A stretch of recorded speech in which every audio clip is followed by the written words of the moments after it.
Bom dia para os irmãos, paz do Senhor. Queria pedir aos irmãos que abrissem as Bíblias em 2 Pedro, capítulo 3, nós vamos ler do verso 1 ao verso 10. 2 Pedro, capítulo 3, do verso 1 ao verso 10. Hoje nós vamos estudar a última lição dessa revista, a 13ª lição, que tem como título A Vida do Senhor, a Nossa Suprema Esperança. Como os irmãos bem sabem, nós estamos estudamos nessa revista nos últimos 3 meses a primeira e a segunda carta de Pedro. E hoje nós vamos encerrar esse estudo vendo sobre o que Pedro fala sobre a orientação que Pedro dá para aqueles irmãos acerca da vinda do Senhor. E o texto base se encontra em 2 Pedro, capítulo 3, do verso 1 ao verso 10. Amados, escrevo-vos agora esta segunda carta, em ambas as quais desperto com exortação o vosso ânimo sincero, para que vos lembreis das palavras que primeiramente foram ditas pelos santos profetas e do mandamento do Senhor e Salvador, mediante os vossos apóstolos. Sabendo primeiro isto, que nos últimos dias virão escarnecedores, andando segundo as suas próprias concupiscências, e dizendo: onde está a promessa da sua vinda? Porque desde que os pais dormiram, todas as coisas permanecem como desde o princípio da criação. Eles voluntariamente ignoram isto, que pela palavra de Deus, já desde a antiguidade, existiram os céus e a terra, que foi tirada da água, e no meio da água subsiste, pelas quais coisas pereceu o mundo, de então coberto com as águas do dilúvio. Mas os céus e a terra, que agora existem pela mesma palavra, se reservam como tesouro e se guardam para o fogo, até o dia do juízo e da perdição dos homens ímpios.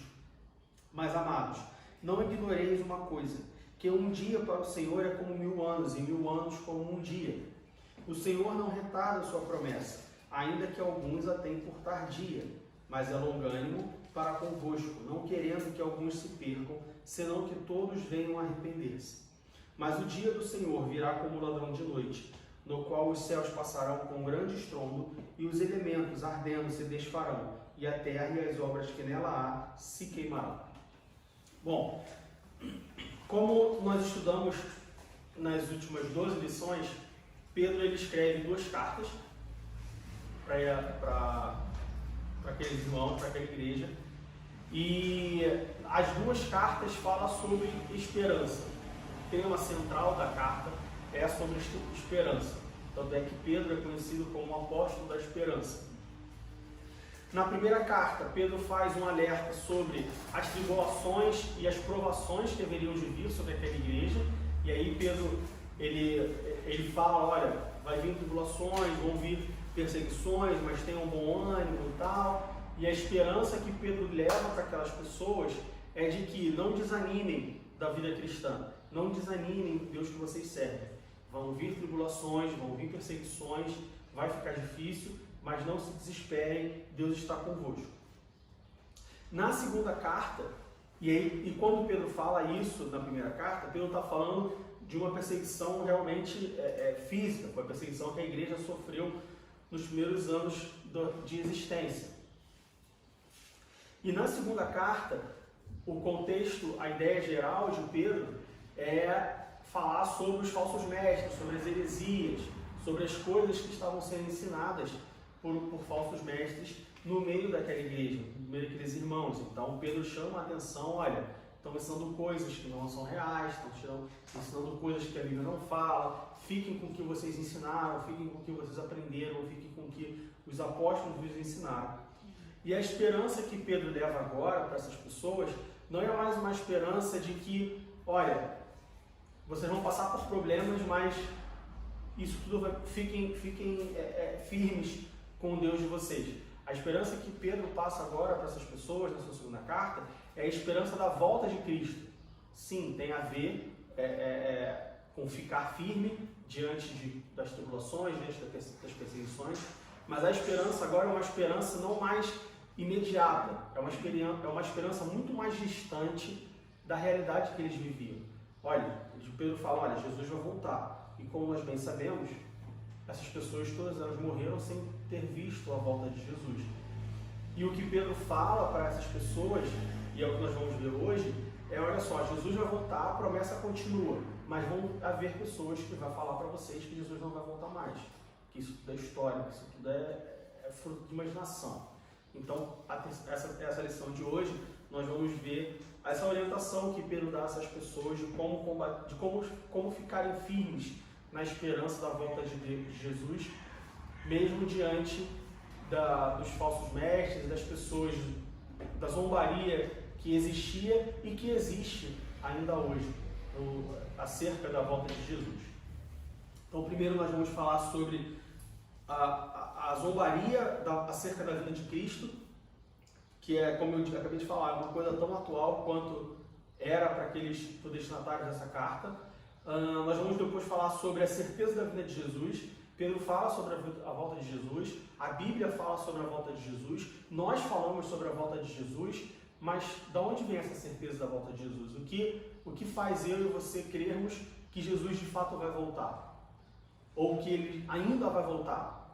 Tem pessoas que dizem, tem igrejas, tem algumas pessoas que dizem que Jesus já voltou e a gente está vivendo numa era pós volta de Jesus. Então, o que nos faz crer que Jesus ainda vai voltar? E por último, nós vamos ver como nós devemos nos preparar ou estarmos preparados para a volta de Jesus. Se a volta de Jesus é uma certeza e se a volta de Jesus é um evento futuro, nós temos que estar preparados para ela. Porque como nós cremos, nós não sabemos a hora, e a hora que Jesus voltar, nós temos que estar preparados. Sim. Como que a gente vai saber que ele é Jesus? Tipo assim, que ele voltou e que ele é Jesus, porque vai vir falso. Tipo assim, tem pessoas falando, eu sou Jesus e tal. Mas como que a gente vai saber identificar que ele é o Jesus? É porque a gente vai falar sobre isso. Bom, vamos falar sobre isso. Quando chegarmos sobre um tópico sobre a certeza da vinda de Jesus, você levanta isso que a gente fala sobre isso. Tá? Então, sobre a zombaria que existia acerca da volta de Jesus. Se nós formos para 2 Pedro capítulo 3, versículo 3 e 4. 2 Pedro capítulo 3, versos 3 e 4. Sabendo primeiro isto, que nos últimos dias virão escarnecedores, andando segundo as suas próprias concupiscências, e dizendo, onde está a promessa da sua vinda? Porque desde que os pais dormiram, todas as coisas permanecem como desde o princípio da criação. A Bíblia fala que nos últimos dias viriam escarnecedores, que zombariam da promessa da vinda de Jesus. A primeira coisa que nós temos que atentar, obrigado. A primeira coisa que nós temos que nos atentar para essa passagem, para esse texto, é a definição de últimos dias. Qual a definição de últimos dias? Porque nós falamos constantemente, olha, Jesus está voltando, estamos vivendo os últimos dias, os sinais estão voltando. E aí, no raciocínio lógico, se alguém falar para mim, olha, estamos vivendo os últimos dias, se eu chego para você e falar assim, olha, aproveita as tuas férias, aproveita o verão, porque está chegando os últimos dias do verão. A nossa expectativa é que o verão vai acabar em 5, 10, 15 dias no máximo. Dependendo do tempo total, se for um período de 3 meses, últimos dias a gente pode colocar ali os últimos 15 dias. Se for um período de 10 dias, os últimos dias seria algo como 2 dias, 3 dias. Então a primeira coisa que nós temos que nos atentar é a definição de últimos dias na Bíblia. Quando a Bíblia fala sobre últimos dias, a Bíblia está falando sobre de fato os últimos dias, ou seja, Jesus volta daqui a uma semana, Jesus volta daqui a 2 anos, ou a Bíblia está falando sobre um período muito maior do que isso. E por que isso é importante? Justamente pelo que eu acabei de falar. Se a gente entender como últimos dias, as últimas semanas, os últimos meses, ou até mesmo os últimos anos, vamos dizer assim, a última geração, poxa, eu olho para trás e eu vejo que as pessoas falam da volta de Jesus desde que Jesus ressuscitou. há 2.000 anos atrás, tem 2.000 anos Jesus não voltou, ele não vai voltar mais. Ou ele voltou e pegou outro caminho, ou ele não vai voltar mais, ele desistiu, viu que o mundo está de mal a pior e desistiu da gente e não vai voltar mais. Porque os últimos dias duram 2.000 anos? Bom, à luz da Bíblia, últimos dias, a expressão últimos dias, sempre que você encontrar a expressão últimos dias na Bíblia, a definição dos últimos dias é um período que começa na ressurreição de Jesus e termina com a segunda vinda de Jesus, ou a primeira vinda de Jesus. Segunda vinda, se a gente contar que a primeira vinda foi o nascimento dele, a vinda como homem. Primeira vinda, se a gente contar como a primeira vinda de Jesus após a sua morte. Esse é o período que está contido na expressão últimos dias. Ou seja, nós temos vivido os últimos dias a partir do momento, o mundo tem vivido os últimos dias a partir do momento em que Jesus morre e ressuscita. Ali já começa a contar os últimos dias. Poxa, Diego, mas últimos dias é bem efêmero, porque é dia pra caramba. Tudo bem que está no plural, eu entendo que não é um só, mas últimos dias, sei lá, 2.000 multiplicado por 365, deve dar uns 600, 720, sei lá, 720 mil dias, talvez? Não sei. Faça uma conta. É dia pra caramba. Eu acho que alguém exagerou um pouco na conta. Bom, para nós entendermos isso, ou para a gente explicar isso de alguma forma, nós temos que ir para o versículo 8. 2 Pedro capítulo 3, versículo 8. Que diz: mas amados, não ignoreis uma coisa, que um dia para o Senhor é como 1.000 anos, e 1.000 anos como um dia. E aí, se a gente aplicar literalmente o período dos últimos dias, em 2 Pedro capítulo 3, verso 8, 2.000 anos é como se fossem 2 dias, ou seja, o que está acontecendo agora é como se fosse uma coisa que aconteceu antes de ontem, na sexta-feira, para Deus. E aí já faz mais sentido Deus tratar como os últimos dias. Duas coisas a gente tem que ter em mente. Primeiro, quem escreveu essas palavras não foi eu, não foi o Jack Vanor, não foi o apóstolo Paulo, não foi o apóstolo Pedro. Quem escreveu isso foi Deus. Sim, foram os escritores, mas inspirados pelo Espírito Santo. A palavra é de Deus, a escrita dos homens, mas a palavra é de Deus. Então, se a gente entender que quando fala aqui que nos últimos dias, quando a gente lê aqui os últimos dias, a gente pensar que, bom, foi Deus que falou os últimos dias, e para ele 1.000 anos é como um dia, e um dia é como 1.000 anos, faz sentido ele ter usado os últimos dias. Isso de forma racional, de forma bem humana, para justificar ou para explicar. Mas o fato, o que nós temos que ter no nosso coração, no nosso entendimento, é que não importa, a gente não pode levar isso ao pé da letra de que, bom, últimos dias. Então, se são os últimos dias e um dia é como 1.000 anos e 1.000 anos é como um dia, então, tá, demora 2.000 anos, mas não passa de 4.000 anos. A gente não pode querer fazer essa conta, fazer essa matemática. Até mesmo porque quando a Bíblia fala que, quando Pedro fala que um dia é como 1.000 anos e 1.000 anos como um dia, o que Pedro está falando é dando uma noção de escala. Não é que, de fato, um dia é como 1.000 anos para Deus e 1.000 anos é como um dia. Por quê? Porque Deus não conta o tempo, Deus está acima do tempo. O tempo ele existe para os humanos. Por que o tempo existe? Por que nós contamos, bom, eu vou para a igreja, eu vou passar lá 3 horas na igreja? Por que para você, para mim, para nós, contar o tempo é uma coisa válida? Porque nós temos um tempo limitado. Seja ele no dia, seja na semana, seja no mês, seja no ano, seja na juventude, seja na sua vida. Você nasceu num ponto, você vai morrer em algum ponto. Então, quando você tem um início e um fim, faz sentido você contabilizar o durante. Isso não só com o tempo, isso acontece com o tempo, isso acontece com dinheiro. Por que você conta o dinheiro? Ah, isso custa 5 euros, isso custa 10 euros. Porque você tem um início e você tem um fim. Você recebe um salário no início do mês e esse só vai receber o próximo salário no final do mês. Então ele tem que durar. Então você passa a contar as coisas. Quando nós olhamos para Deus, Deus ele não precisa contar o tempo. Assim como ele não precisa contar o dinheiro, assim como ele não precisa contar as coisas. Porque Deus está acima disso.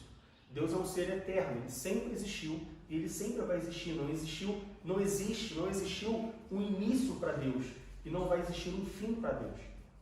Então, para Deus, o tempo é irrelevante. É difícil você... Eu sei que é difícil você entender esse conceito. E você... Pode Mas quando estava lá no Egito, a gente estudou que passou 40 dias lá, que, tipo assim, que era para passar menos, que eu não sei os números exatos, mas como que foi essa contagem? Que foram os 40 anos no deserto? Isso. Mas como foi essa contagem? Para os israelitas ou para Deus? Para Deus. Para Deus não existe contagem. Para Deus, 40 anos, 4 anos, 2 anos não fazem nenhuma diferença. Mas ele não fez esse cálculo para que ele passasse por isso. Não, Deus ele não fala assim, bom, o povo Deus não olhou lá de cima e falou assim, então o povo de Israel, tá, bom, daqui para lá demoraria, sei lá, 40 dias, mas vocês precisam aprender coisa, né? Tá, então eu vou deixar vocês 20 anos aí.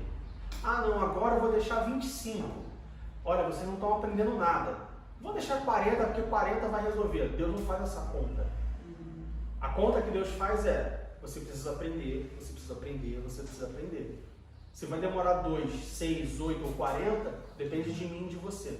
Eu penso também que em relação ao povo de Israel, quem fez a contagem foi o homem.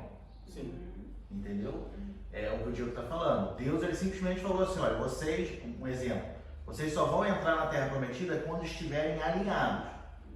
E aí eles ficaram dando volta e aí Deus falou, ainda falta para eles, mas não estava contando o tempo. Agora Moisés contou o tempo. Que registrou o tempo que ficaram. Porque para eles o tempo era importante. Exatamente. Poxa, quanto tempo nós estamos aqui? As pessoas que saíram do Egito já morreram. Quanto tempo? O meu filho que nasceu depois para ser um mar vermelho já está com 20 anos de idade, 30 anos de idade. Para o homem é importante o tempo, mas para Deus o tempo simplesmente não existe. Tá, se ele não existe, vamos, por exemplo, a pessoa está passando por uma luta e tem muito tempo que ela está passando por uma luta. E eu, tipo assim, a pessoa vai acabar aquela luta a partir do momento em que ela fizer tudo certo, estiver, né, seguindo ao Senhor. Para ela cumprir um propósito. Para cumprir o propósito. Mas é um pouco confuso. Se ele não calcula, como que tipo assim, como que ele sabe quando é o tempo certo de acabar aquilo? Ele não sabe qual é o tempo certo, ele sabe quando o objetivo foi completado. Vamos supor, eu estou passando por uma... vamos pegar o exemplo de Jó, certo? Satanás chega para Deus e fala assim, teu servo Jó e tal, Deus fala, você pode tocar na vida dele, você pode tocar nos bens, na família, só não toca na vida dele. E aí Satanás fez tudo. Deus ele não contou o tempo e falou, bom, já passaram 2 anos, não sei quanto tempo durou, mas já passaram 2 anos, Satanás, já passou 2 anos, para. Não. Parou quando Satanás se deu por satisfeito de que, olha, não adianta, o cara é fiel, não vou conseguir. Então, para Deus, o que importa é o propósito, não quanto tempo passou. Deus ele não se preocupa, poxa, o Diego está passando por essa dificuldade, mas já tem 3 anos que ele está passando por isso. Tudo bem que ele não aprendeu, mas 3 anos, poxa, tá demais, né? A gente é que fica contando. A gente é que conta. Para Deus é o seguinte, olha, ele está em A, tem que chegar no ponto B. Quanto tempo vai durar depende de mim. Se eu for um servo, eu vou encurtar o meu tempo. Mas não porque eu vou usar de misericórdia, Deus vai usar de misericórdia para encurtar o meu tempo porque está tomando muito tempo. E sim porque simplesmente eu aprendi aquilo que eu tinha que aprender. Eu passei do ponto A para o ponto B. Entendeu? Então Deus ele não contabiliza tempo nenhum, 0. Para você ter uma ideia um pouco melhor disso, imagina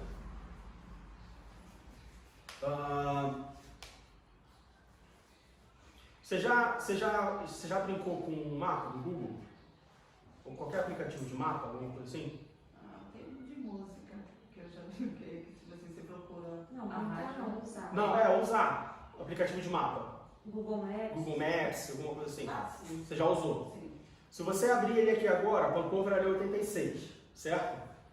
A distância entre e você traçar uma distância entre Pancover ali 86 e a Oslo de Strasse, a estação da Oslo de Strasse, parece uma quantia significante, certo? Se você der um zoom, um zoom out, se você afastar, um zoom afastando, e você afastar, por exemplo, numa distância ou numa escala de 5 km, daqui para Oslo de Strasse deve ter uns 2 km, talvez.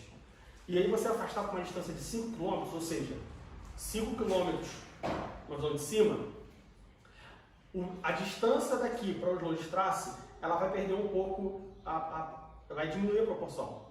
E ela fica um pouco mais irrelevante. Ela perde relevância. Se você der um outro zoom e você aumentar para 25 km, você vai ver que ela começa a ficar ínfima. Tipo, muito baixo. Nada. É um passo, né? É um passo. Na verdade, 25 km é quase a distância da estratosfera. Assim. Não é nada. Você vai ver um globo terrestre. Assim. E aí, o que é Pancover ali, Oslo de Strasse, diante do globo terrestre? Né? É mais ou menos isso a visão que Deus tem. Não é isso, mas para a gente tentar imaginar as coisas, é mais ou menos isso. Então, para a gente, Pancover ali 86, Oslo de Strasse, 2 km, vai dar meia hora andando, 5 minutos de carro e tal. Quando Deus olha lá de cima e ele vê um globo terrestre, Pancover, ele vê um planeta inteiro, a humanidade inteira, 7 bilhões de pessoas, Pancover ali 86 para Oslo de Strasse não é nada. É o que isso? Não é nem um passo. Entendeu? É mais ou menos isso que acontece. Bom exemplo. Então, Deus ele não olha pra gente e ele vê assim, a Letícia já está passando por isso há 4 anos. A filha da Letícia já nasceu há 15 anos, não sei quantos anos tem sua filha. 14, já nasceu há 14 anos atrás. Deus ele não calcula o tempo, porque para ele o tempo é relevante. Uma pessoa que sempre existiu e que sempre vai existir, não precisa contar o tempo. Por exemplo, quando você está de... Talvez não seja o melhor exemplo. Porque quando você está de férias, você conta o tempo porque você quer saber quando as férias chegam. Mas...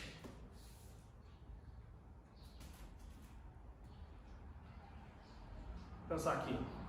Eu acho que tem um outro fator importante também aí, que é o de cada pessoa. Por exemplo, às vezes você acha que a sua luta está demorando muito e uma outra pessoa não está, por exemplo. Aí eu sempre gosto de pensar na relação de Deus com a gente, na nossa relação com o nosso filho. Por exemplo, você é mãe também. Então você ensina o seu filho a ser alfabetizado, a andar de bicicleta. E aí, às vezes ele tem mais dificuldade para aprender uma coisa do que uma outra criança, por exemplo. Então ele leva mais tempo, uma criança leva mais tempo para falar e a outra não. Então, às vezes as coisas acontecem na nossa vida porque a gente está aprendendo aquilo tudo, entendeu? E aí, quando você sabe que o seu filho está pronto, agora ele já sabe tomar banho, ele vai tomar banho sozinho, entendeu? Então, eu gosto de pensar muito assim, como eu ensino as coisas para o meu filho, eu penso na relação de Deus comigo, entendeu? Porque é pai, entendeu? E toda aprovação a gente aprende coisa, entendeu? Não necessariamente está na aprovação para aprender alguma coisa, mas a gente sempre vai aprender alguma coisa. Então, eu penso assim, quando que a gente sabe que aprendeu? O povo no deserto podia ter ficado 4 anos só, entendeu? Mas eram eles que estavam murmurando, entendeu? Então, a postura deles é que ia fazer mudar a situação. Dependia deles, não de Deus. Não foi Deus que projetou. Vocês não era um projeto, entendeu? Ficar 40 anos lá. E a noção de tempo, ela depende da perspectiva. Se você pegar um voo Berlim-Rio de Janeiro direto, você dormiu o voo inteiro, você vai falar assim, eu vou para o Rio de Janeiro todo dia. É rápido. Mas se você ficar acordado o voo inteiro, são 11 horas, 14 horas de voo. Então, por isso que às vezes você fala assim, poxa, mas por que eu estou passando tanto tempo essa aprovação? Fulano foi tão rápido. E ele precisava muito mais do que eu aprender coisas. Tem 2 coisas. Primeiro, você está julgando o que o outro precisa e o que você não precisa. E segundo, você está julgando de fora, você está vindo de fora. Se você for conversar com essa pessoa, você vai falar, olha só, é bastante tempo. Para ela é muito tempo. Para você parece pouco, porque você está de fora. Então a noção de tempo, ela também depende do ponto de vista que você olha. E aí, às vezes, a gente tinha que ter essa noção de tempo. Por que nós temos noção de tempo? Por causa do pecado. Se não tivesse o pecado no mundo, o homem ele teria um início, sim, ele foi criado, mas ele não teria um fim. Então ele não precisaria contar o tempo. A contagem do tempo é necessária por conta do pecado, que trouxe como consequência a morte, e a partir do momento que você tem um início e um fim, você precisa contabilizar um durante. Isso em todas as esferas, em todos os aspectos da sua vida. Você conta o tempo para a sua vida, você conta o tempo para o seu trabalho. Por que você conta o tempo do trabalho? Ah, eu comecei a trabalhar 9 horas, poxa, são meio-dia, poxa, são 3 horas da tarde, caramba, ainda falta 40 minutos. Porque você veio para casa, porque tem um fim. Se uma coisa não tiver fim, você não contabiliza. Entendeu? E essa analogia da viagem que você fez, dá para pensar, tipo, se a gente for ficar olhando para o relógio, pensando assim, nossa, já faz 2 anos que eu estou passando por isso, nossa, já tá. Você está olhando para o problema. E quando você dorme, a viagem passa mais rápido. Ou seja, quando a gente descansa, o difícil é a gente descansar e confiar no Senhor, entendeu? Quando a gente descansa e confia, passa. É que nem uma criança, né? Se ela está se divertindo, ela Não vê o tempo passar. Nós somos assim, a gente está se divertindo, você... Se você sentar na frente do relógio e ficar ali, ó, vai ficar. não passa. Agora, se a gente esquecer o relógio, vai embora.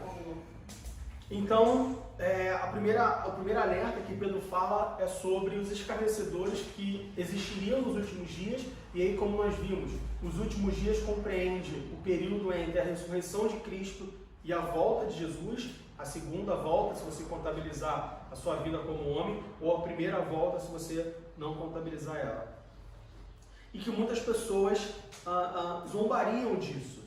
E aí, se nós formos para 1 Timóteo, capítulo 4, versículo 12, abre em 1 Timóteo, capítulo 4, versículo 12.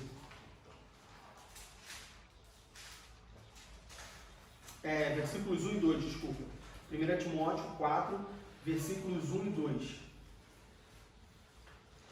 Mas o Espírito expressamente diz que nos últimos tempos, mais uma vez, últimos tempos. O que são esses últimos tempos? É um período que começou na ressurreição de Cristo e só vai terminar quando Jesus voltar para buscar a sua igreja. Mas o Espírito expressamente diz que nos últimos tempos apostatarão alguns da fé, dando ouvidos a espíritos enganadores e a doutrina de demônios. Versículo 2. Pela hipocrisia de homens que falam mentiras, tendo cauterizado a sua própria consciência. E ainda 2 Timóteo, capítulo 3, 2 Timóteo, capítulo 3, do verso 1 ao verso 9. 2 Timóteo, capítulo 3, do verso 1 ao verso 9.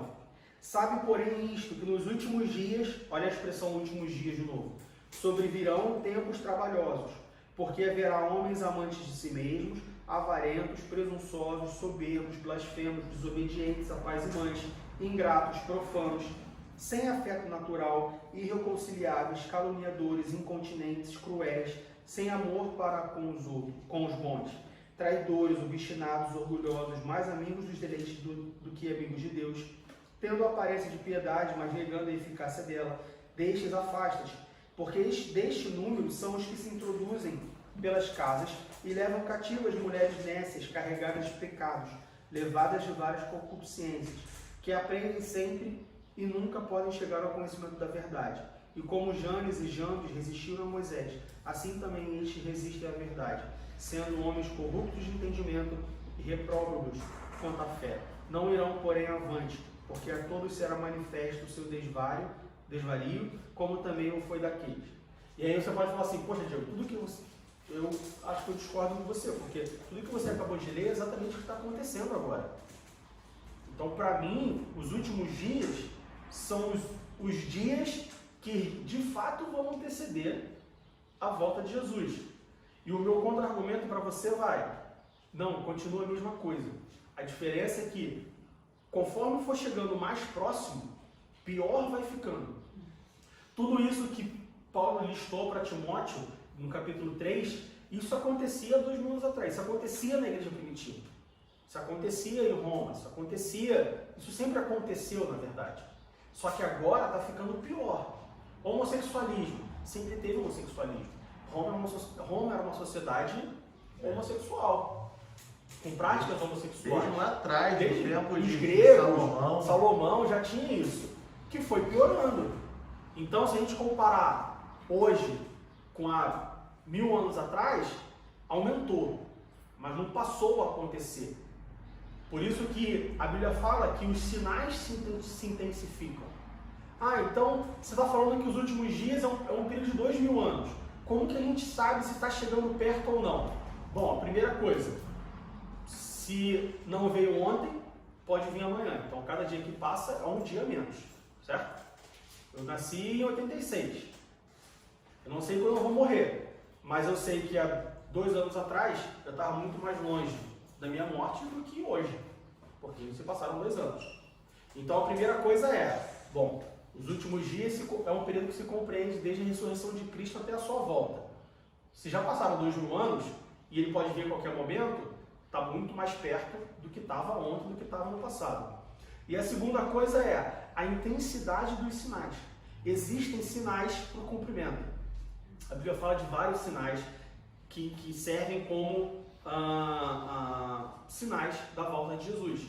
E esses sinais, várias profecias que servem como sinais da volta de Jesus. E essas profecias elas têm que ser cumpridas. Algumas já se cumpriram, como por exemplo o restabelecimento do Estado de Israel em 69. 69? Foi 69. Enfim, o restabelecimento do Estado de Israel. Outras estão se cumprindo. E algumas ainda vão se cumprir. Ah, então é mole, é só ficar de olho nos sinais. Enquanto tiver sinal faltando, eu posso ficar ali de boa, sem me preocupar. Bom, se você fizer isso, você consegue quebrar ou burlar uma ponta, que é a volta de Jesus. Mas você não sabe o dia que você vai morrer.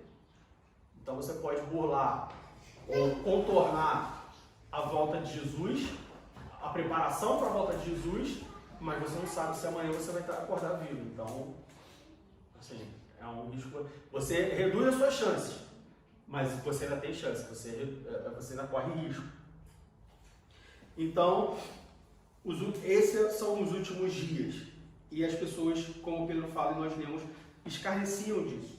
E por que elas escarneciam disso? Por que essas pessoas, não só naquela época, mas hoje ainda existe, sempre existiu e vai aumentar a quantidade de pessoas. Só você ver, por exemplo, o ateísmo tem crescido bastante. E se você chegar para o ateu e falar, Jesus vai voltar, ele vai rir de você. Mas Jesus, quem é Jesus? É o seu empregado que foi comprar pão, ele vai voltar e tal? Ele vai escarnecer, ele vai zombar. Por que essas pessoas zombam de Jesus? Porque simplesmente elas não creem.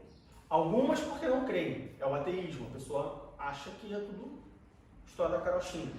Outras porque aí a gente entra pelos falsos mestres, pelas heresias, pessoas que distorcem a palavra de Deus propositalmente em seu benefício próprio. Ou seja, para algumas pessoas não é vantagem, não é bom ensinar sobre a volta de Jesus, por N motivos. Então ela prefere distorcer essa parte, ela prefere tirar essa parte. Não, isso aqui, veja bem, não é bem assim e tal, não sei o que, Jesus já voltou, a gente está em outro tempo. Enfim, é interessante deixar de lado essa parte da doutrina bíblica pelo seu próprio interesse. Então você tem esses dois motivos pelo qual as pessoas zombam ou escarnecem da volta de Jesus. E o argumento que essas pessoas usam, as pessoas que não creem, olha, não existe Deus, então não existe Jesus, não tem por que voltar uma pessoa que nunca existiu, uma pessoa que nunca foi, só volta alguém que já foi. E outras pessoas simplesmente acham que a promessa da volta é uma promessa, ou uma promessa vazia, ou que Deus esqueceu de contar a promessa. Justamente pelo que nós falamos no início da lição, de que, bom, falam que Jesus vai voltar há bastante tempo. A minha bisavó já falava que Jesus vai voltar, a minha avó falava que Jesus vai voltar, e Jesus não voltou ainda. Ou ele errou o caminho, ou ele desistiu, ou ele mentiu, falou aquilo só para a galera não ficar com... ele estava morrendo, ressuscitando, estava saindo da terra, então ele falou que ia voltar só para os apóstolos não ficarem chateados com ele, mas ele não vai voltar mais. São zombarias que fazem acerca da volta de Jesus. Tomem cuidado com isso. Tomem cuidado tanto para vocês não irem pelo lado de que Jesus não vai voltar, de que a promessa da vinda é uma promessa que nunca existiu, tanto pelo lado da zombaria, de zombar da volta. Quando nós zombamos da volta de Jesus, nós zombamos do próprio Jesus. Porque o próprio Jesus falou que voltaria. Então o seu zombo da volta dele, seja, eu estou só brincando, achei engraçado, você está zombando dele, não foi ele que falou. Se eu falo para você, olha, domingo que vem eu vou estar aqui na igreja, e você zomba, vai nada, domingo que vem eu vou fazer 30 graus, você vai estar no lago, que nada, você está zombando de mim. Eu não falei? Se eu falei, eu falei. Então, tomem cuidado com isso. E por que nós temos tanta certeza que Jesus vai voltar? Tá, Diego, eu entendi essa zombaria e tudo mais, entendi a questão dos últimos dias, da conta, tudo bem. Mas por que você tem certeza que ele vai voltar?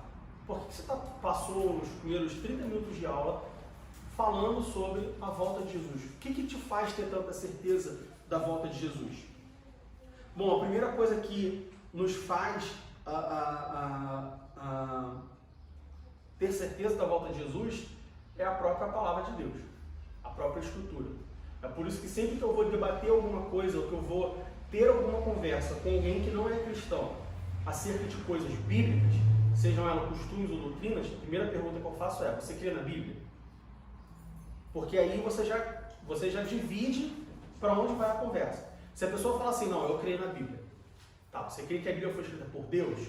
Sim, eu creio. Tá, então a gente vai ter uma conversa baseada na Bíblia. Agora, se a pessoa falar assim, não, eu não creio na Bíblia, eu acho que a Bíblia foi um livro escrito por humanos. Então não adianta a conversa ir à frente, porque todos os argumentos que você vai apresentar são argumentos bíblicos.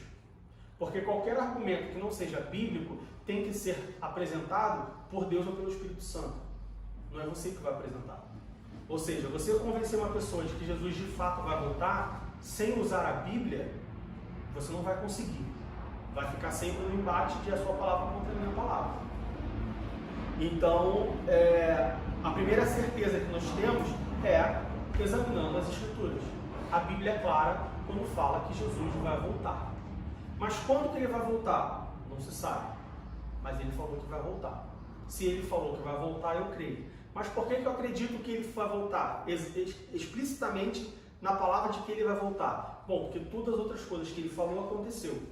Então é até uma coisa, se você é uma pessoa mais cética ou precisa de mais dados para basear as suas ideias, é só você comparar com o que já aconteceu.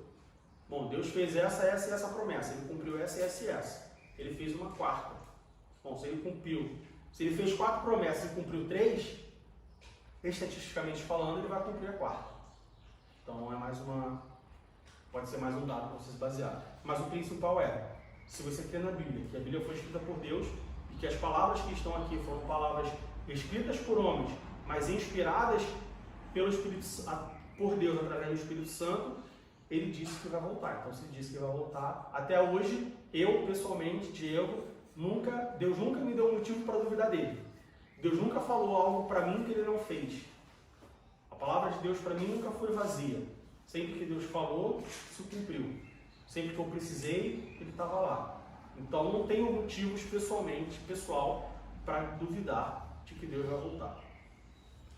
Segundo motivo, no versículo, lá em 2 Pedro, no capítulo 3, versículo 5 e 6.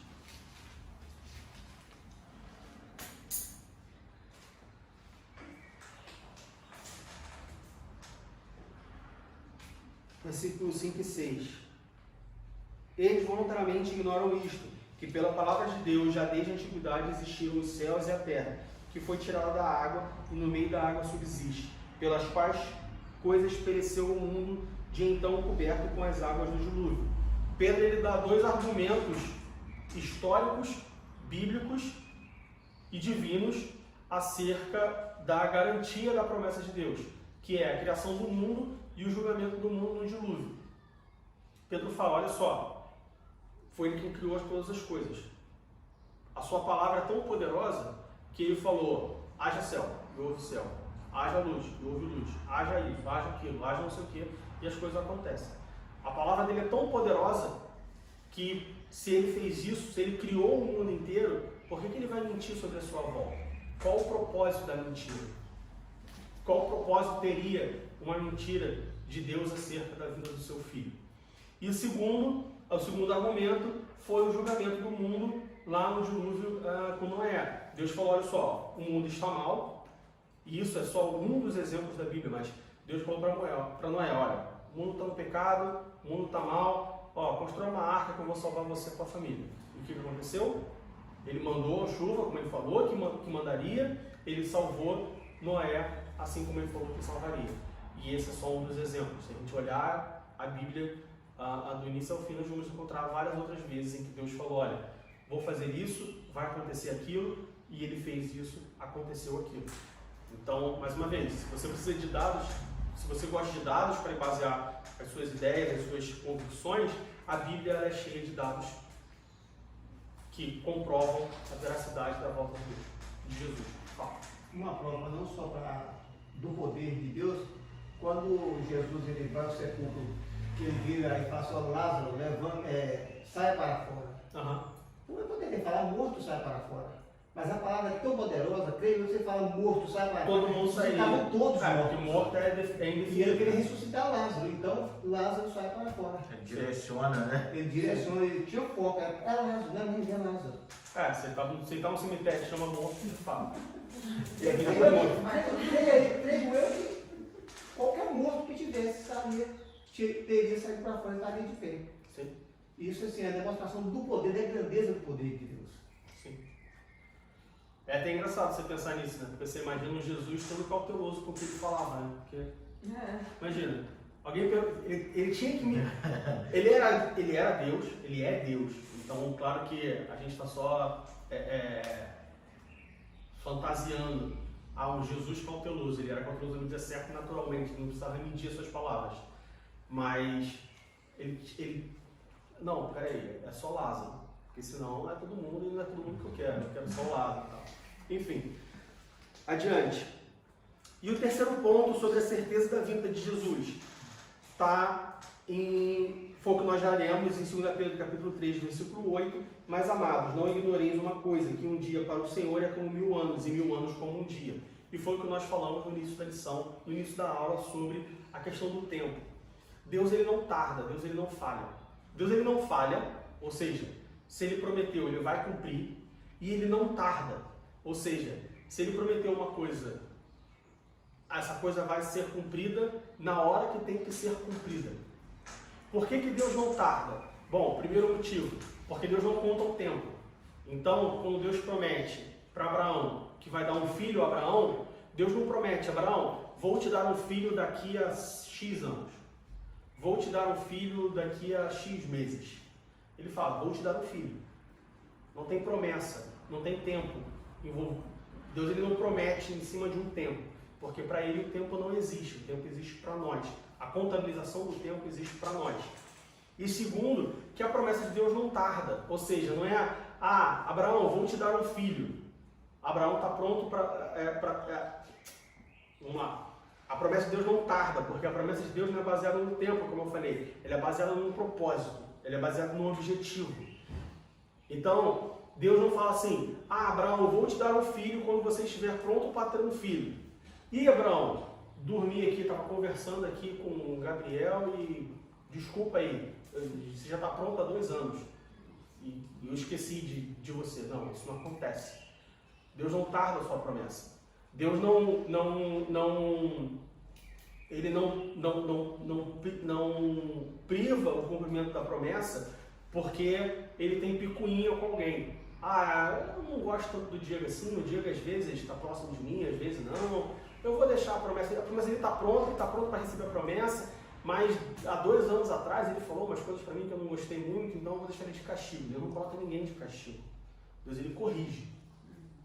Ele coloca de castigo no sentido de corrigir, de correção, mas não no sentido de picuinha, de eu sou todo poderoso, você vai ver o quanto eu sou poderoso, vou deixar você no cantinho com um chapéu de palhaço, de castigo. Não, Deus não faz esse tipo de coisa. A promessa de Deus ela nunca tarda, porque ele é sempre baseado no objetivo. Se você cumprir o objetivo, a promessa vem. Então, o que tarda a promessa não é Deus, somos nós. Eu defino o tempo da minha promessa que vai ser cumprida. Como assim, Diego? Você está querendo dizer que quando Deus promete uma coisa para mim, cabe a mim decidir quando essa promessa vai ser realizada? De certa maneira, sim. Quando você estiver pronto. É claro que tem coisas que eu não consigo antecipar. Por exemplo, imagina que Deus fez uma promessa para mim que eu vou ter um filho, certo? E eu tenho 12 anos de idade. Essa promessa, não importa o que aconteça, então já sei, eu vou arranjar namorada, vou ter relação sexual com a minha namorada porque eu quero um filho, eu vou adiantar a promessa. Bom, vou arranjar problema para mim. Essa bênção vai se tornar maldição na minha vida, certo? Porque eu não estou pronto. Tem coisas que você não consegue apressar. Tem coisas que você consegue, como por exemplo o povo de Israel no deserto. Se o povo tivesse sido mais grato, não tivesse murmurado tanto, a promessa da terra de Canaã teria chegado muito mais cedo. Mas no caso do filho, a gente tem o exemplo de Abraão. Deus fez uma promessa para Abraão. O que Abraão fez? Bom, se depende de mim, então eu vou dar uma antecipada aí. Que eu acho que Deus está meio... Sara está velha já. Não está rolando. Então eu vou chamar aqui Agar e vou antecipar. Ele antecipou e deu o que deu. E vamos supor então, assim, a pessoa está orando para outras aceitar Jesus, tipo assim, vive uma vida totalmente errada. E ela passa por 30, 40, 50 anos orando pelaquela pessoa. Deus não está calculando aquilo. Mas eu, como humano, estou calculando. Porque eu estou também orando, estou fazendo, estou buscando, estou fazendo. Mas, assim, eu creio que, lógico, tem que partir da pessoa também. Se ela não quiser, você vai passar 100 anos, 200 anos. Esse é o tipo de promessa. Bom, se Deus prometeu para você que aquela pessoa vai ser salva, é uma promessa. Mas se Deus não te prometeu nada, é o tipo de... Em ambos os casos, é o tipo de coisa que você não tem como adiantar. Que você não tem como chegar para a pessoa e falar, olha só, já estou orando por você há 40 anos, dá para você decidir aí, para parar de orar? Não tem como fazer isso. Tem que partir da pessoa. Tem que partir entendeu? da pessoa. Em alguns casos, eu entendo assim, em alguns casos, Deus vai cercando. Sabe? Tipo assim, ele quer que o diácono Ivanor se salve. O Ivanor está andando do jeito dele, mas Deus vai cercando. Aqui, sabe como você... Sabe o pastor quando vai conduzindo ovelha? Como se conduz ovelha? Cercando. Usa o cachorro lá, o cachorro vai cercando a ovelha até chegar no gradil lá. Então, em alguns casos, Deus ele vai cercando. Vai chegar uma hora que vai ser salvo. De alguma forma ou de outra. Ou no amor ou na dor, entendeu? Algumas pessoas Deus faz assim. Por que com algumas pessoas e não com todas? Porque você pode falar, bom, Deus podia fazer isso com todas, né? Dá um tempo para se decidir. Não se decidiu, Deus vai lá e pega de qualquer forma. Aí é o propósito dele. Algumas pessoas ele tem esse propósito, outras pessoas não. Nossa, aí às vezes é cruel pra gente. Minha mãe, por exemplo, meu pai não era evangélico. Minha mãe é nascida e criada no berço evangélico, mas meu pai não era. E meu pai veio de uma família maçom. Então meu pai, não por ter vindo de uma família maçom, mas meu pai era uma pessoa muito ruim, sabe? Ignorante e tudo, e não deixava minha mãe ir para a igreja. E minha mãe ficou 16 anos orando para ele se converter. Depois de 16 anos, o que aconteceu? Agora, era para ser 16 anos? Não, ela que contabilizou. Olha, eu já oro por você há 16 anos e graças a Deus chegou o dia. Entendeu? É o exemplo que está sendo dado. Foi isso da abreviada? Poderia, o dinheiro do pai Exatamente. dele aceitar. Ou então, às vezes, na hora que está no leito, dá lógica. Muitos são assim, na hora da Então, sua. assim. E aí você fala assim, poxa, mas precisou morrer. Bom, para Deus não interessa se ele foi... Bom, interessa de certa... Assim, nu e cru, para Deus não interessa se a pessoa aceitou Jesus com 20, 40 na hora de morrer. Ele quer a sua alma, certo?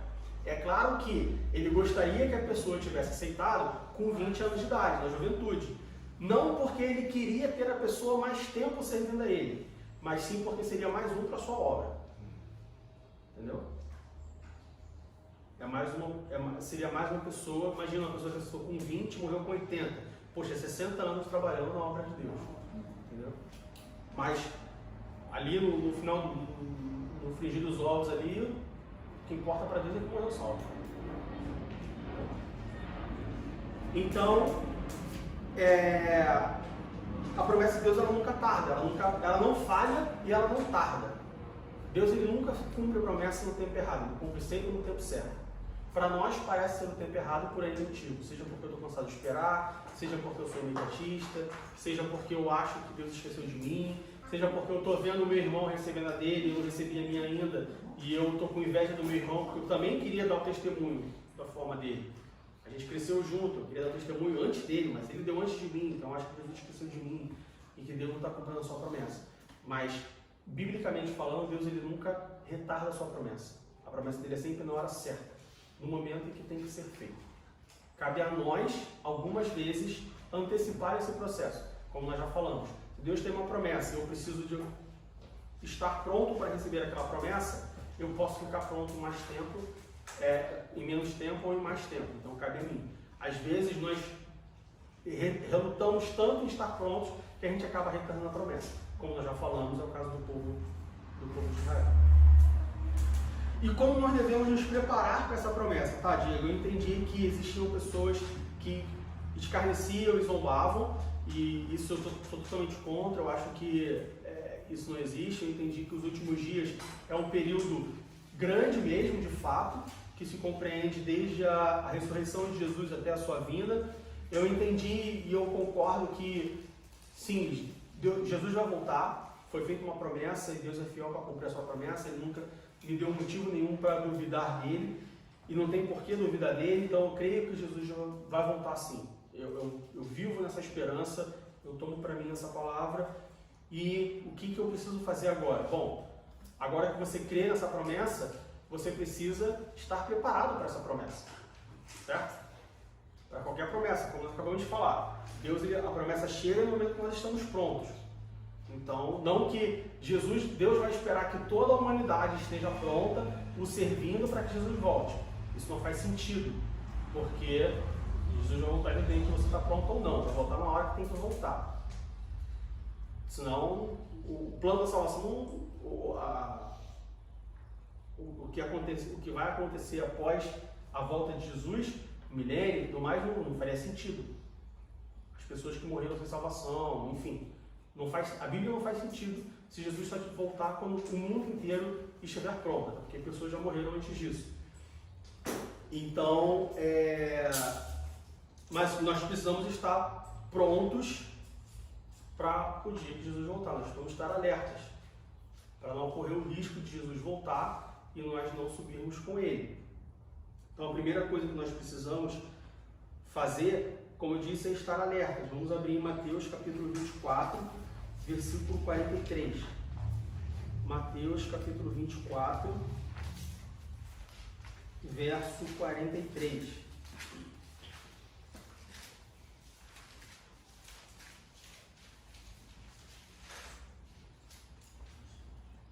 Mateus capítulo 24, verso 43. Mas considerai isto: se o pai de família soubesse a que vigília da noite havia de vir o ladrão, vigiaria e não deixaria que fosse arrombada a sua casa.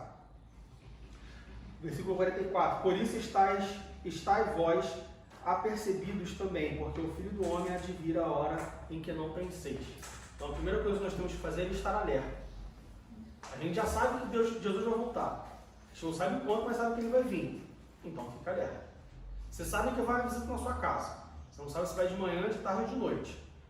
Mas você vai ficar alerta. Você vai comprar um café, você vai fazer um almoço, vai comprar um pão, sei lá, quem gosta de fazer esse tipo de coisa. Você não sabe quando, mas você vai estar pronto ali, você vai estar alerta. É assim que nós temos que viver a nossa vida, de forma alerta.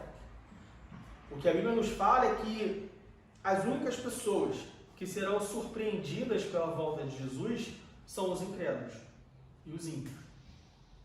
Os crentes não vão ser surpreendidos pela volta de Jesus. E eu diria que nem os crentes bons, nem os crentes maus. Vou explicar. Os crentes bons, Jesus voltou, ele estava pronto, subiu. Os crentes maus, Jesus voltou, ele não estava pronto, ele ficou, mas ele não vai ser surpreendido. Vamos imaginar aqui que Jesus voltou agora. Todos vocês foram. Eu fiquei. Bom, estou dando aula para vocês. Tem 1, 2, 3, 4, 5, 6 pessoas aqui. Eu pisco o olho, não tem mais ninguém, eu estou sozinho. Jesus voltou. Não existe teletransporte. Não existe a matéria não acontecer. Jesus voltou. Então, seja um crente bom ou seja um crente ruim, ele não vai ser, um crente não vai ser pego de surpresa com a volta de Jesus. Agora, um incrédulo, um ateu, uma pessoa que vive totalmente alheio a isso, aí esse sim vai ficar surpreso. Mas como assim? Eu falei com a pessoa ontem, hoje a pessoa não existe mais, eu fui no hospital, não deu entrada, eu fui no cemitério, não deu entrada, eu bati na casa, não está lá, tem uma roupa no chão. O que aconteceu? Essa pessoa vai ficar surpresa. Mas os crentes não deveriam ficar surpresos. Deveriam sim estar prontos para que um deles fiquem por aí.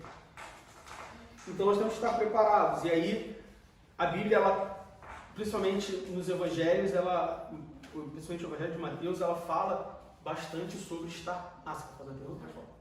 Só uma pergunta. Quando Jesus voltar, né? Algumas pessoas vão ser arrebatadas.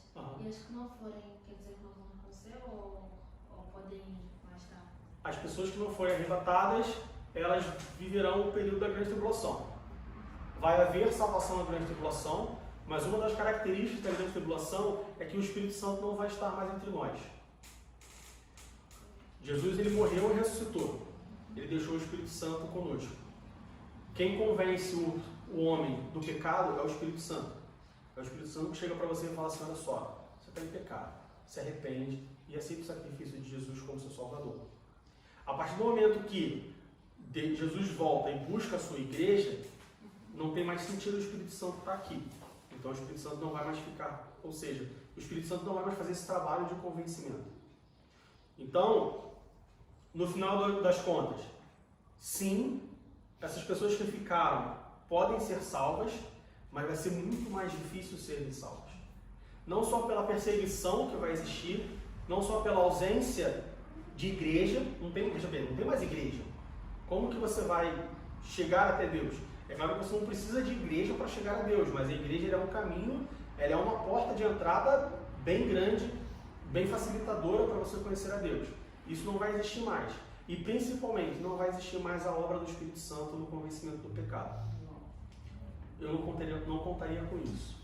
É porque se hoje... Vai ficar muito mais difícil. Se hoje com o Espírito Santo as pessoas já não querem se converter... Imagina sem o Espírito Santo. Sem o Espírito Santo. Em alguns lugares, sem perseguição, as pessoas já não querem se converter. Imagina com perseguição sem o Espírito Santo. Ou seja, eu não vou dizer que é impossível, porque a Bíblia fala que vai haver. Mas eu colocaria assim... É melhor não arriscar. E tem o ponto, que nem você falou, da perseguição, em que muitos se salvarão não negando a Jesus, por conta da tortura. Né? Porque diante da perseguição, os que ainda buscam a Cristo na grande tribulação serão torturados, para que neguem Jesus. E aí, hoje a gente tem a oportunidade de se salvar debaixo da graça. Né? Então a gente não precisa sofrer para ser salvo. Na grande tribulação você vai ter que sofrer, vai ter que sentir dor. Do mesmo jeito que Cristo morreu por nós, aí a gente vai ter, quem ficar vai ter que morrer por Cristo. E aí é muito pior. Vai ser muito mais pesado. Se hoje a gente sente um pouquinho da dor. Pois é. Então a primeira coisa para estar preparado é estar alerta, estar vigilante. Você sabe que ele vai voltar, você não sabe a hora. Então você fica alerta. E, veja bem, não é uma coisa de outro mundo ficar alerta. A gente fica alerta para tantas outras coisas. Para muitas coisas. Como eu falei, uma visita que vai chegar, uma viagem que vai acontecer. Eu vou fazer uma viagem, sei lá, pro Havaí sexta-feira. Bom, não vou andar de moto sem capacete na quarta. Não vou correr riscos. Vou ficar ali no sapatinho, que eu quero fazer a viagem na sexta-feira. Ou seja, eu fico alerta, nós ficamos alerta para muita coisa. Mas para a volta de Jesus eu tenho a impressão que a gente não fica tão alerta quanto deveria. Ou talvez não leve tão a seriedade. Acha que pode dar uns deslizes ali de vez em quando. Mas não, devemos ficar alertas. E como que nós podemos ficar alerta? Bom, ficar alerta não é uma coisa passiva, certo? Ficar alerta indica uma proatividade.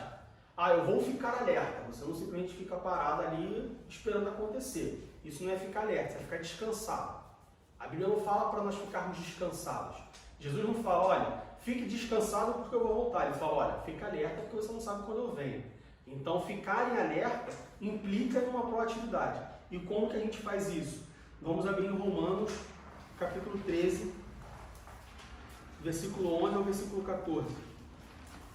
Romanos, capítulo 13, do 11 ao 14.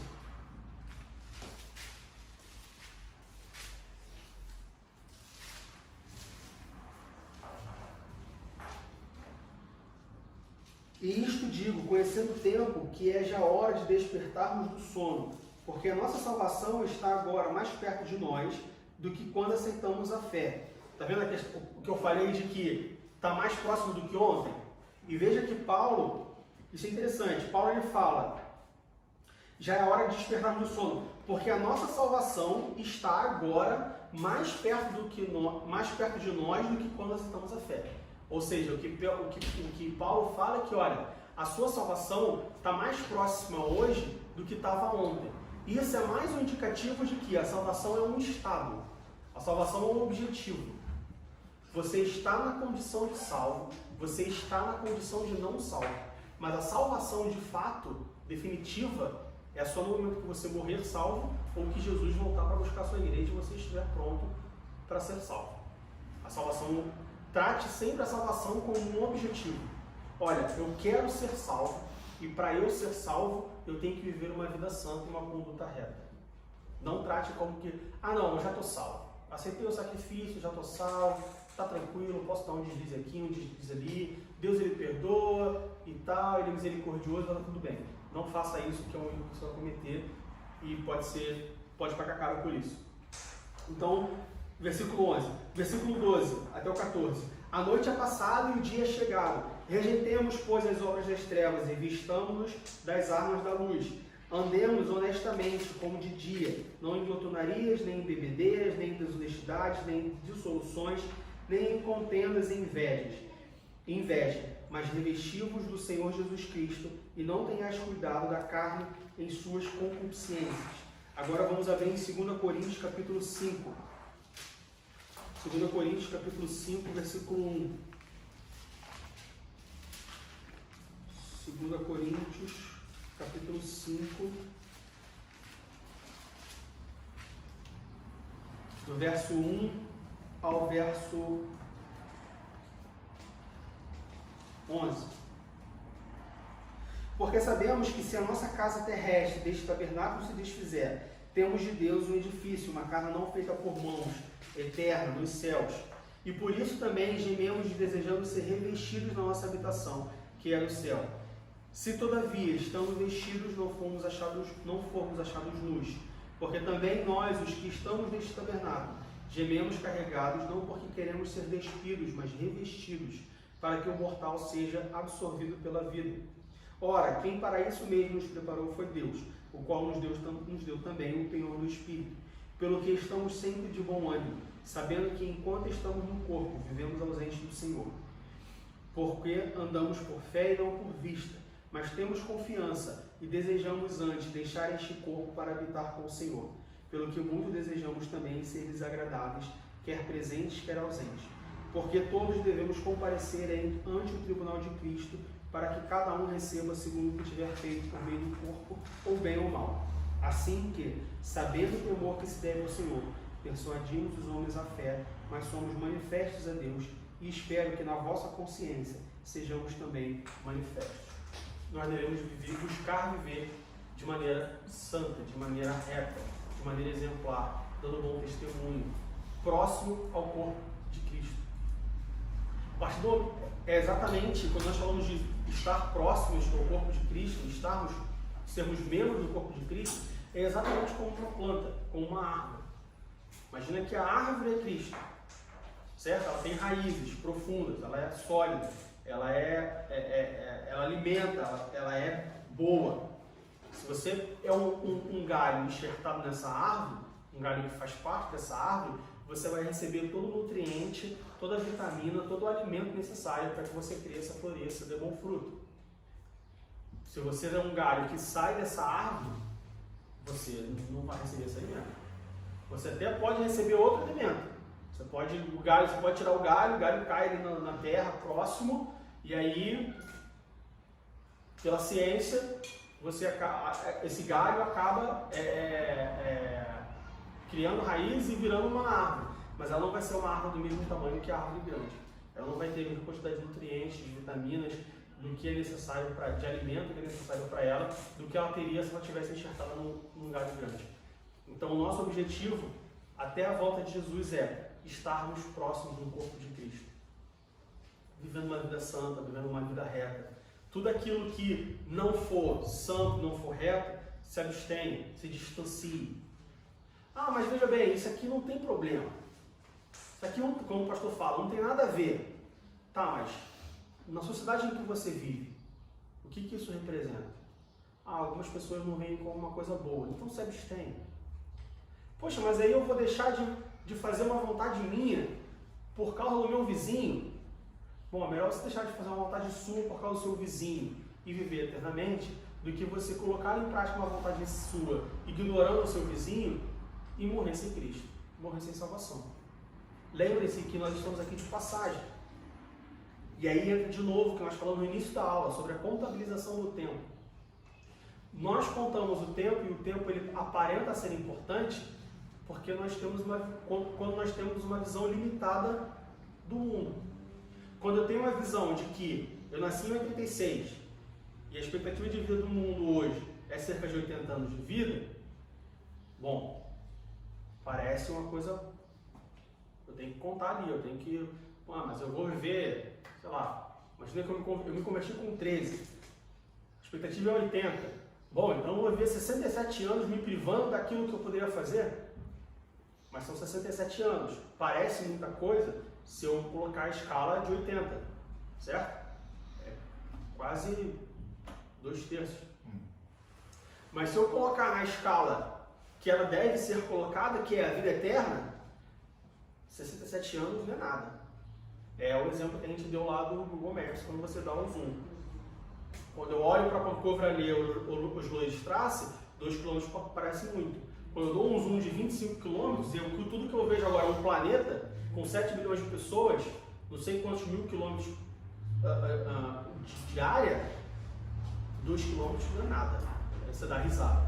Então, o que muitas das vezes falta no nosso entendimento, falta para nós, é ter o entendimento de que as minhas atitudes, as minhas ações, o meu modo de viver deve ser colocado na escala eterna e não na escala terrena, não na escala mundana.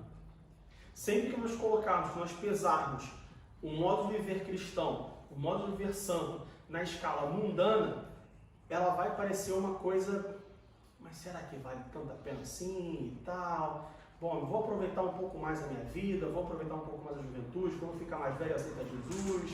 Eu vou aceitar Jesus agora, mas vou viver meio barro, meio tijolo, daqui a pouco eu me conserto mais, esperar eu casar primeiro, ter filho e tal. Mas quando a gente coloca isso de novo, quando nós colocamos isso numa escala eterna, onde não tem fim, veja bem, não tem fim. E isso é um conceito que muita gente, inclusive eu, às vezes, me pega assim, cara, não tem fim. A gente não sabe o que significa isso. Por mais que você tente imaginar, por mais que você tente mensurar algo que não tenha fim, você não consegue. Por quê? Porque tudo que você conhece, desde que você nasceu, tem um fim. Tudo. Pense na coisa mais infinita que você acha que seja. Ela tem um fim. A água é infinita. Não, ela tem um fim. Ela tem um fim. Ela vai acabar. Ela acaba. Visita o Nordeste brasileiro. O sertão. Ela acaba. Visita a África Central. Ela acaba. Então é difícil para nós, e eu tenho certeza que Deus sabe disso mais do que ninguém, é difícil para nós termos a noção do que significa eterno. Mas ele existe. Deus é eterno. Então fiquem com essa palavra de estarmos alertas, vigilantes e principalmente vivendo de maneira santa, uma conduta boa, para que o dia que Deus finalmente cumprir a sua promessa, ou talvez não finalmente, porque finalmente cumprir a sua promessa é tipo, poxa, até que enfim cumpriu. E nós aprendemos hoje que Deus ele cumpre sempre que ele tem que cumprir. Nada é tardio. Então, para que o dia que Deus cumprir a sua promessa, nós possamos desfrutar dessa promessa que nos foi prometida há 2000 anos atrás. Que Deus nos abençoe em nome de Jesus.